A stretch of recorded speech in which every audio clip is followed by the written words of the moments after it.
I'm Janie Haddad, and tonight we're in Los Angeles with Jeffrey Krivis, former trial lawyer turned mediator, and the author of Improvisational Negotiation, a mediator's stories of conflicts about love, money, anger, and the strategies that resolve them. Jeffrey, thank you so much for being with us tonight. My pleasure.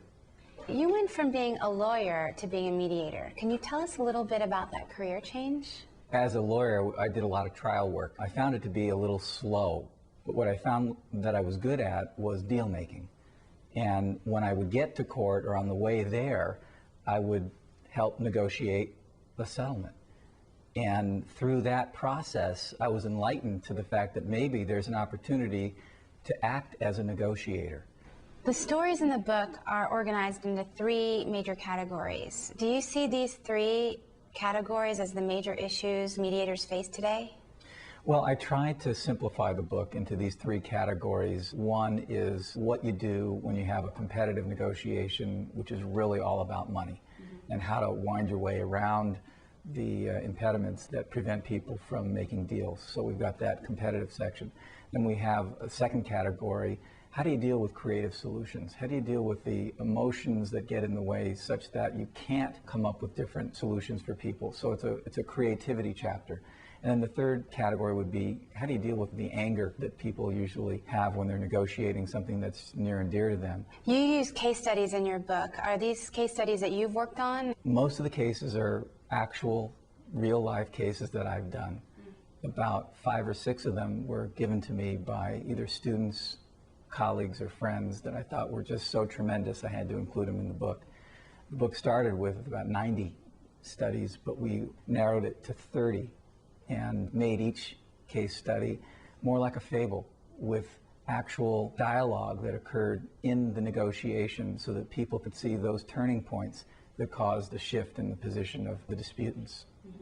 Was the book initially intended as a resource tool for mediators?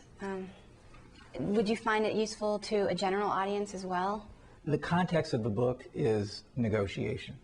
It involves all different types of negotiation. The fact that I bring my mediation background to it is, I think, incidental to the book. But I think that it's important for not just mediators, but for the public in general, because what we do is demonstrate different ways, different techniques in very simple language, how to cause somebody else to shift their position so that you can maybe get a better deal in whatever you're working on. Now, we did add to each chapter of the book various techniques that a third party who intervenes in a negotiation could use to help them get past an impasse situation. And then after each chapter, we describe in a summary of the negotiator's observations of what went wrong and what went right, so that the average person could see and learn how to avoid some of the problems that occur in negotiations. How does a case end up at mediation? Well, usually the attorneys are the gatekeepers who agree that they want to hire a private mediator, and that's how it gets to me. But what's happened is our civil justice system has mandated that all civil actions go through mediation before they go to trial, because they found that the clients have a better experience. The likelihood of a case settling outside of court is very high. And so the lawyers have now become conditioned to not wait for the judge to order it. Thank you for being with us tonight, Jeffrey. Thanks for having me. Of course. Improvisational negotiation is packed full of lessons on mediation that will come in handy for everyone. To really understand what mediation is all about, read this book. I'm Janie Haddad, and goodbye.